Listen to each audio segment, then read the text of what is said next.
Wanawake wengi kitaifa bado wanakabiliwa na migogoro ya urithi na kuhamishwa baada ya kufiwa na waume wao. Wajane katika kaunti ya Machakos wamehimizwa kuungana katika makundi yaliyopangwa ili kukabili changamoto baada ya kupoteza waume wao.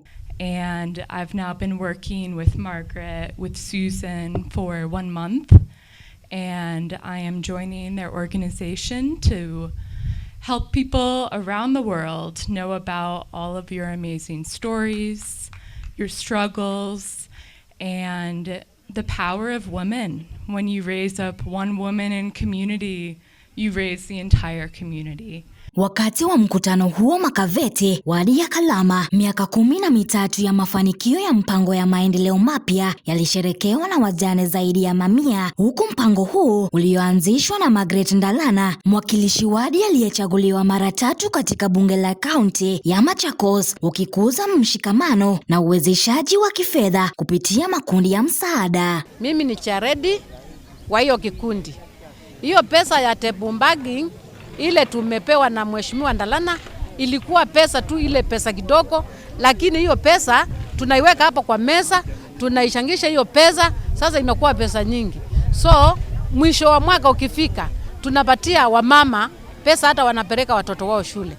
Akizungumza katika mkutano huo, Ndalana alibainisha kwamba wajane mara nyingi hukabiliwa na unyanyasaji na upweke wa jamii baada ya kupoteza waume zao, jambo linalofanya msaada wa jamii kuwa muhimu. Mpango huo umeweza kukusanya zaidi ya shilingi milioni 10 ili kusaidia wajane.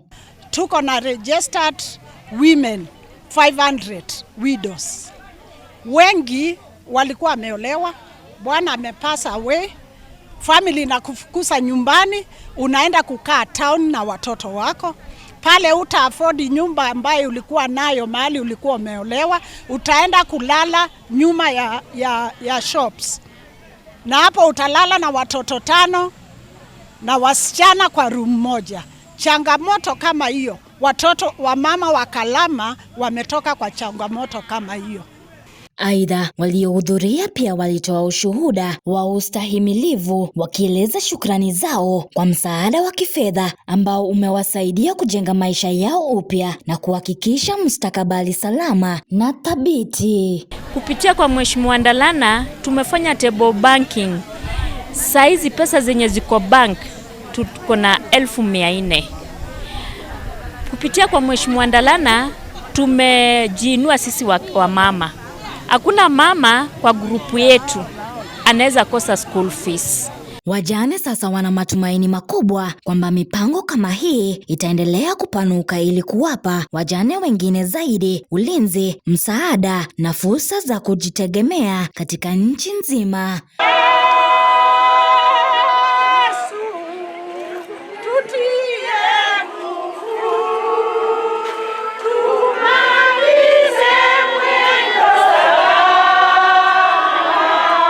Atenka Negunda, runinga ya KU.